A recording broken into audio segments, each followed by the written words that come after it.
সকালবেলা জঙ্কুক ঘুম থেকে তাড়াতাড়ি উঠে নাস্তা না করেই খামারে চলে যায়। নাতির মন মরা চেহারা লিসা বানুর চোখ এড়ায় না। লিসা ভাবে কি হয়েছে, নাতিটা কি সারাটা জীবন এমন মনমরা হয়েই থাকবে? এর সাথে কি বনিবনা হচ্ছে না? তে ঘুম থেকে উঠলেই লিসা বানু তাকে ডেকে এনে কাছে বসায়, বলে, তোমার কি কোনো সমস্যা হইতাছে? তে মাথা নেড়ে না বলে। তাহলে দুজন এমন মন মরা হয়ে থাকো কেন? জঙ্কুকের তো বাড়ির প্রতি কোনো টান নাই, সারাদিন বাইরেই থাকে। তে লিসাকে অভয় দিয়ে বলে, সবকিছু ঠিক আছে দাদি, আপনি চিন্তা করবেন না। চিন্তা কি আর সাধে করি? আজকেও ছেলেটা না খায়া চলে গেছে, দেখলাম মনটা ভীষণ খারাপ। তে মাথাটা নিচু করে ফেলে। লিসা বানু তের হাত ধরে বলে, জঙ্কুক যখন 2.5 বছরের তখন সে মা বাবা হারা হয়। এই ছোট্ট থেকে পাইলা পয়সা আমি বড় করছি। আমি ওর মা। আমার নাতিটার মতো মানুষ হয় না। ছোটবেলা থেকে বুঝদার, ভীষণ শান্ত। তোমার দাদি ভালো মাইয়া। তোমাকে বউ কইরা আনার কারণ হইল আমার ধারণা তোমার আচরণ তোমার দাদির মতোই হইব। জঙ্কুক ছোটবেলা থেকেই অনেক দুঃখে থাকছে। যতই বলি আমরা মা বাবা, কিন্তু মা বাবার অভাব কি পূরণ করা যায়? সে যে কষ্ট পাইতো তা আমরা বুঝতাম। তোমার জীবন সঙ্গী কইরা আনছি। আমি চাই আমার নাতিটাকে তুমি হাসি খুশি রাখো। কি বোন, পারবা না? তে মাথা নেড়ে সম্মতি জানায়। সে ভাবে জঙ্কুকের সাথে আর কখনোই খারাপ ব্যবহার করবে না। আবার হঠাৎ করে ভাবে যদি ভালো ব্যবহার করে তাহলে জঙ্কুক যদি মনে করে সে শিক্ষিত, এটা জানার পর ভালো ব্যবহার করছে। তে ভাবছে সে যদি জঙ্কুককে ছেড়ে চলে যায় তাহলে তো ছেলেটা কষ্ট পাবে। আবার পরক্ষণে ভাবছে পেলে পাক, তাতে তার কি? সে যখন একবার বলেছে চলে যাবে তার মানে চলেই যাবে। দুপুরবেলা জঙ্কুক ভাত খেয়ে রুমে যায়। 2 দিন ধরে রুমে গেলেই একটা মেলি গন্ধ নাকে আসে। রুমের চারপাশে মেয়েদের নানান জিনিস রাখা, চেনা রুমটা অচেনা হয়ে গেছে। জঙ্কুকের শরীরটা খারাপ লাগছে বিধায় সে চুপচাপ বিছানায় গিয়ে শুয়ে পড়ে। এমন সময় জঙ্কুককে রুমে দেখে তে অবাক হয়, এগিয়ে যায়, কি দিয়ে কথা বলবে বুঝতে পারে না। মিনমিন সুরে বলে, আপনার কি শরীর খারাপ লাগছে? মেলি কণ্ঠস্বর শুনে জঙ্কুক চোখ খুলে তাকায়। তার জীবনে কি ছন্দ পতন ঘটছে? আগে কেউ কখনো এমন ভাবে জানতে চায়নি, কিন্তু এখন চাইছে। পুতুলটা ঝুলু ঝুলু চোখে তার দিকে তাকিয়ে আছে। সে কণ্ঠ গভীর করে বলল, না ঠিক আছে। অসুস্থ লাগছে?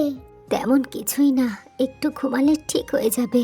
তে আর কিছু না বলে বিছানায় বসে। দুপুরে ভাত খাওয়ার পর সবাই ভাত ঘুম দেয়। তে জঙ্কুকের দিকে তাকিয়ে থাকে। তে নিশ্চিত জঙ্কুকের কোথাও ব্যথা হচ্ছে, তাই তো কপালটা কুঁচকে রেখেছে। কোচকানো কপালেও জঙ্কুককে সুদর্শন লাগছে। সে বলল, আপনার কোথাও ব্যথা হচ্ছে? জঙ্কুক তের দিকে না তাকিয়ে ভাবে তার মাথা ব্যথা করছে, কিন্তু মাথা থেকে বুকের যন্ত্রণাটা কয়েক গুণ বেশি হচ্ছে। তেকে না পাওয়ার যন্ত্রণায় বুকটা ভীষণ ব্যথা করছে। জঙ্কুক বলে, যন্ত্রণার কথা বলে কি লাভ? তুমি তো আর যন্ত্রণাটা কমাতে পারবে না। তার চেয়ে বরং ভালো নাই বলি। তে কথা না বাড়িয়ে বলল, আপনার লাইব্রেরিতে কি কি বই আছে? তের কথায় জঙ্কুক তের দিকে ফিরে শোয়। গালের নিচে একটা হাত দিয়ে বলে, মোটামুটি সব বই আছে। তুমি লাইব্রেরিতে গিয়েছিলে? ভীষণ সুন্দর। আমার লাইব্রেরিতে যাওয়া নিষেধ, জানো না? টুনি বলেছিল, কিন্তু আবার বলল আমি গেলে আপনি রাগ করবেন না। কেন? তে হেসে বলে, সত্যি বলবো? আমি আপনার বউ, এত সুন্দর বউয়ের সাথে রাগ করবেন না। বউ, এই বউ শব্দটা জঙ্কুকের বুকে লাগে। সে অপলক তের দিকে তাকিয়ে থাকে, কিন্তু কিচ্ছু বলে না। জঙ্কুককে এভাবে তাকিয়ে থাকতে দেখে তে বলে, আপনি কি রাগ করেছেন? জঙ্কুক হেসে বলে, না তো, বউয়ের সাথে কেন রাগ করব? জঙ্কুকের মুখে বউ শব্দটা শুনে তের ভীষণ ভালো লাগলো। সুখ সুখ অনুভূতিতে কচি মনটা নেচে উঠল। সে আস্তে করে বলল, এত উপন্যাস যে পড়ে সে নিশ্চয়ই রোমান্টিক, তাই না? জঙ্কুক হাসে। তে মুগ্ধ হয়ে জঙ্কুকের হাসি দেখে। জঙ্কুক হেসে বলে, কি জানি, কখনো তো যাচাই করিনি। তাছাড়া কার সাথে রোমান্টিক হব? তে রয়ে শুয়ে বলল, কেন, আপনার ব্যক্তিগত কেউ নাই? আগে ছিল না, তারপর একটা বউ হলো, কিন্তু বউয়ের তো আমার কথাবার্তা পছন্দ হলো না, এমনকি আমাকেও না। তাই আর আগানো হয়নি। Totally full stop. তে চুপচাপ শুনলো। বাসর রাতে জঙ্কুক তাকে বলেছিল, নতুন জীবনে স্বাগতম বিবিজান। সে পাত্তা দেয়নি। আজকে মনে হচ্ছে পাত্তা দেওয়া দরকার ছিল। জঙ্কুক বলল, বিয়ের পরেও কি তুমি আমার সম্পর্কে কিচ্ছু জানতে পারোনি?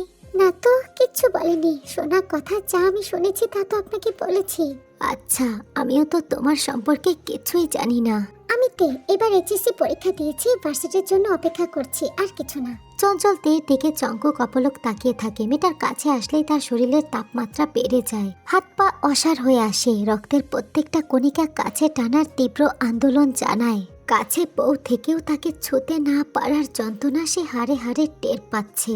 এই দুপুরবেলা কই বউটাকে নিজের বুকে জড়িয়ে শুয়ে থাকবে তা না করে উপোস থাকা লাগছে। তারপর 3-4 দিন যাওয়ার পর তেকুকের সম্পর্কটা একটু সহজ হয়। দুজনের কেউই এখন আর মন মরা হয়ে থাকে না, টুংটাং কথাবার্তা হয়। একদিন সকালবেলা জঙ্কুক ঘুম থেকে উঠে দেখে তে সকালে গোসল করে আয়নার সামনে দাঁড়িয়ে মুখে ক্রিম দিচ্ছে। জঙ্কুক মুগ্ধ হয়। গোসলের পর তেকে খুব স্নিগ্ধ লাগে। তাদের সম্পর্কটা যদি আর 5টা স্বাভাবিক সম্পর্কের মতো থাকতো তাহলে সে এখন কি করতো সেটা ভেবেই জঙ্কুকের লজ্জা লাগছে। এই জীবনে বুঝি তার আর লজ্জাটা ভাঙাই হবে না। তে আয়নার ভেতর দিক দিয়ে জঙ্কুককে এভাবে বিভোর হয়ে তাকিয়ে থাকতে দেখে লজ্জা পায়। তের লজ্জা মাখা মুখের দিকে তাকিয়ে জঙ্কুক পরিবেশটা স্বাভাবিক করতে চায়। সে বলে, এত সকালে গোসল কেন? এই প্রশ্নের যথাযথ উত্তর তের কাছে নাই। সে বলল, ইচ্ছা হলো, তাছাড়া গ্রামের মানুষরা বউকে সকালে গোসল করা অবস্থাতেই আশা করে।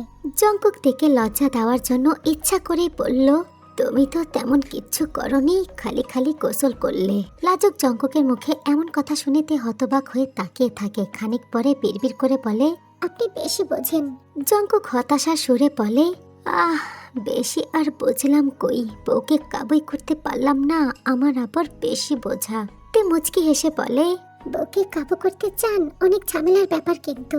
ঝামেলাকে ঝামেলা না ভেবে যদি কাছে টানতে চাই, ঝামেলা কি কাছে আসবে? তে স্তব্ধ হয়ে জঙ্কুকের দিকে তাকিয়ে থাকে। জঙ্কুক সোজা করে না বললেও আকার ইঙ্গিতে তাকে আবারও তার বাহু ডোরে ডাকছে নিজের স্ত্রী হিসেবে।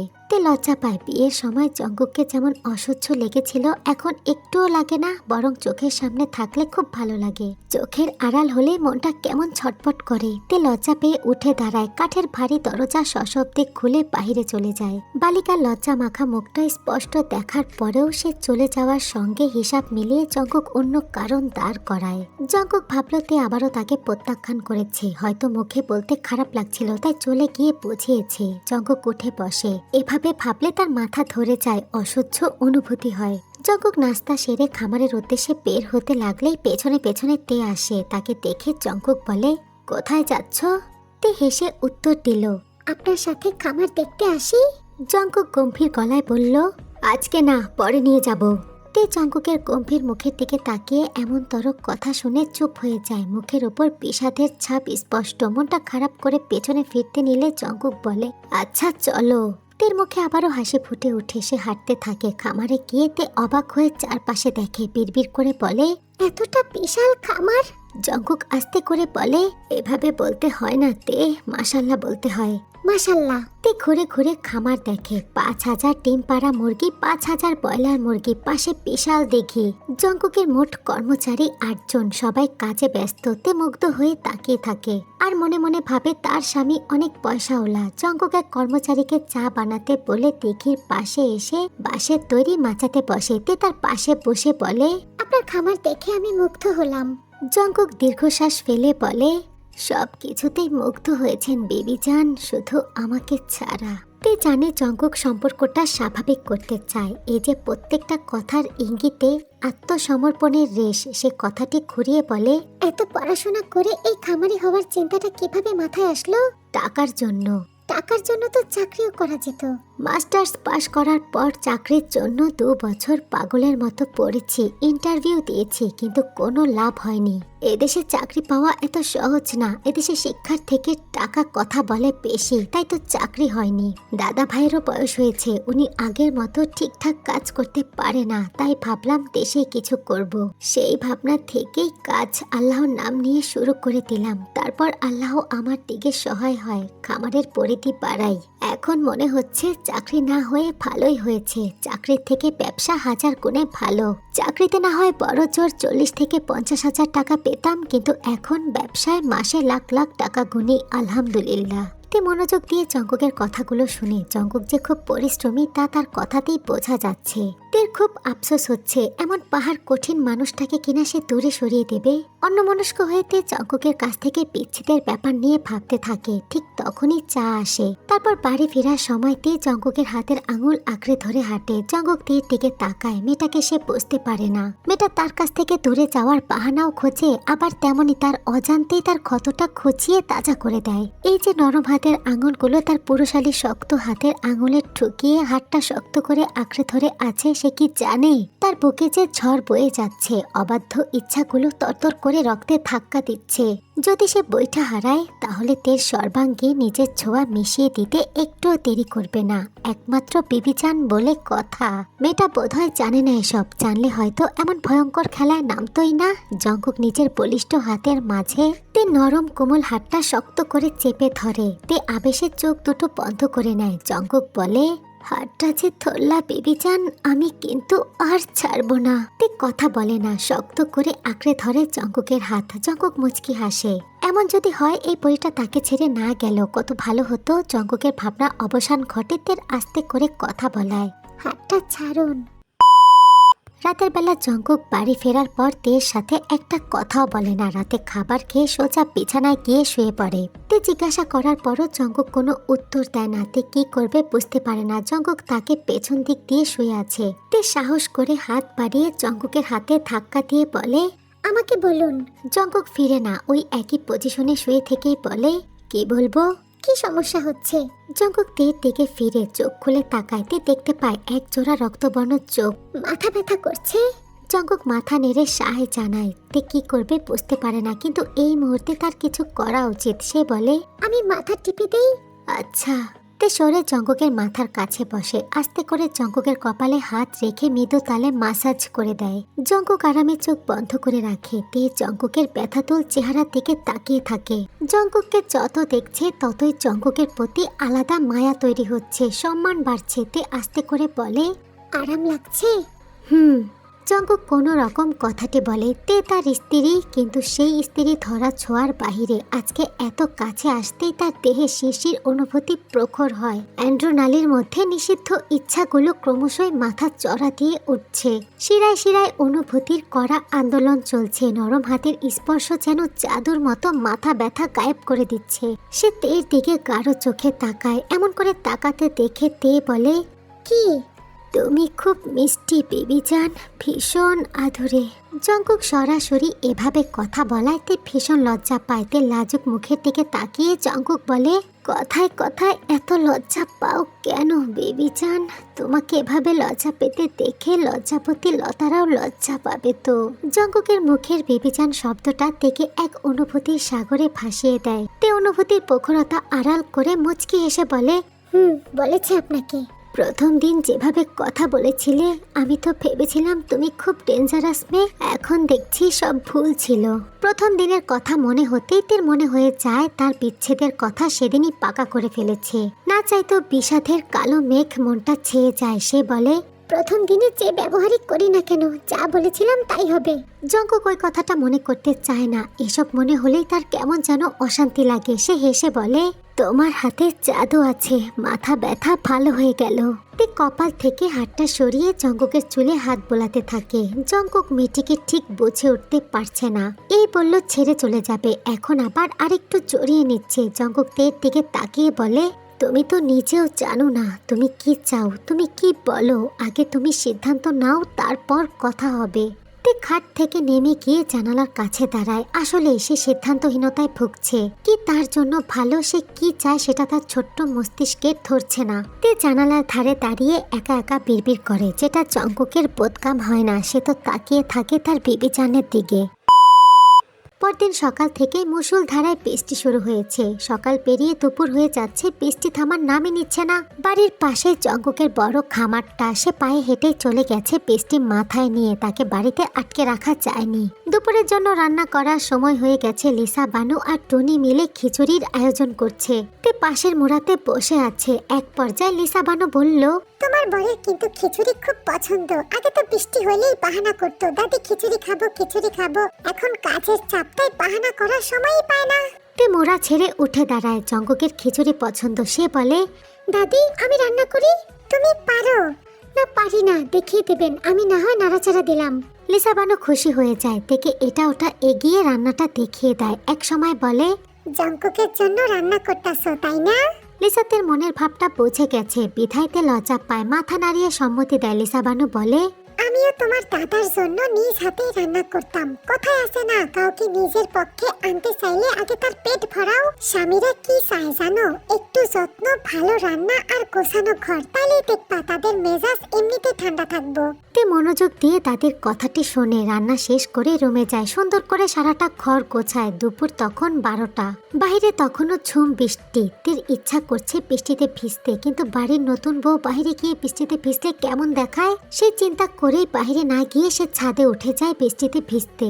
হাত পা ছড়িয়ে নেচে নেচে বৃষ্টিতে ভিজতে ভিজতে তে দিশা হারায়। বাচ্চাদের মতো ঘুরতে ঘুরতে এক পর্যায়ে পা পিছলে ধপাস করে পড়ে যায়। পুরনো আমলের বাড়ি বিধায় পরিষ্কার করা সত্ত্বেও শ্যাওলা জমেছিল, বৃষ্টির পানিতে তা পেছল হয়ে গেছে। তে ঘোরার সময় ভারসাম্য রক্ষা করতেই পারেনি, পড়ে গিয়ে উঠতেও পারছে না। কোমরে ভীষণ ব্যথা লেগেছে, ব্যথায় মুখটা নীল হয়ে যায়, ঠোঁট কামড়ে ব্যথা গিলে নিতে চায়। টুনিকে কয়েকবার ডাকার পরেও বৃষ্টির শব্দের কারণে তার কণ্ঠ উপর থেকে নিচে গেল না। তে অসহায় মুখ থুবড়েই পড়ে রইল। জঙ্কুক বাড়িতে এসে খিচুড়ির ঘ্রাণ পেয়ে বলল, দাদি খিচুড়ি রান্না করছো তাই না? এত ঘ্রাণ বের হচ্ছে যে দূর থেকেই বোঝা যাচ্ছে। ভাই, ঘ্রাণ না বের হইলে কি চলবো কও? তোমার বেবি জানে এত যত্ন করে তোমার জন্য রান্না করলো। জঙ্কুক অবাক হয়ে বলল, তে রান্না করেছে? হ্যাঁ, যখন বললাম না তোমার খিচুড়ি খুব পছন্দ, তখনই বলে আমি রান্না করবো। দাদির কথায় জঙ্কুক মুচকি হাসে, রুমে যায়। রুমটা খুব সুন্দরভাবে পরিপাটি করে গোছানো। এমন গোছানো ঘর দেখে তার ভীষণ ভালো লাগে। মনে হচ্ছে ঘরে একটা পরিপাটি বউ আছে, কিন্তু বউটা কই গেল? তে রুমে নেই। জঙ্কুক রুম থেকেই তেকে ডাকে, তে কোথায় তুমি? একটু শুনে যাও তো। জঙ্কুক 2 মিনিট অপেক্ষা করে, তে রুমে আসে না। জঙ্কুক আবারও জোরে জোরে তেকে ডাকে, কিন্তু কোনো সারা শব্দ নাই, কোনো উত্তর নাই। বৃষ্টির কারণে বারান্দার দরজাটি রুমের ভেতর দিক দিয়েই বন্ধ করা। জঙ্কুক বাথরুম চেক করে, বাথরুমও খালি। জঙ্কুক এবার ফুলিকে চেঁচিয়ে ডাকে, ফুলি কোথায় তুই? ফুলি জঙ্কুকের ডাক শুনে দৌড়ে রুমে আসে। ফুলিকে দেখেই জঙ্কুক উত্তেজিত হয়ে জিজ্ঞাসা করে, তে কোথায়? রুমেই তো আসিল। নাই তো। লিসা বানু চিন্তিত মুখে জঙ্কুকের কাছে এসে বলে, রান্না শেষ করে রান্নাঘর থেকে তো সোজা রুমেই আইলো, মায়াটা কই গেল? সারাটা বাড়ি তন্ন তন্ন করে খোঁজার পরও যখন তেকে পেল না, তখন জঙ্কুকের কলিজাটা শুকিয়ে উঠল। মাথার মধ্যে হাজারো খারাপ চিন্তা ভাবনায় পেটের মধ্যে মোচড়া দিতে লাগলো। এমনিতেই গ্রামে একটা কথা প্রচলিত আছে, বিয়ের প্রথম 18 মাসের মধ্যে বর বউয়ের একটু সাবধানে থাকতে হয়, কারণ নতুন সময় নাকি খারাপ জিনিসের আসর বেশি হয়। তে দেখতে পরীর মতো সুন্দর। জঙ্কুকের মাথাটা ভন ভন করছে। যদিও সে উচ্চ শিক্ষিত, এই সমস্ত কথা বিশ্বাস করে না, কিন্তু ছোটবেলা থেকেই দেখছে মুরব্বীরা এগুলা ভীষণ মানে। আর যেহেতু তাদের বাড়িটা বাগান বাড়ি, নানা রকম গাছপালায় ভরা, তার দাদি সবসময় সাবধান করে জঙ্কুককে। বিয়ে হওয়ার পর থেকে লিসা বানু তো কয়েকবার তাকে বলেছে, ভাই রাত করে বাড়িতে ফিরিস না, খারাপ জিনিস আসর করতে পারে, তাড়াতাড়ি ফিরবি।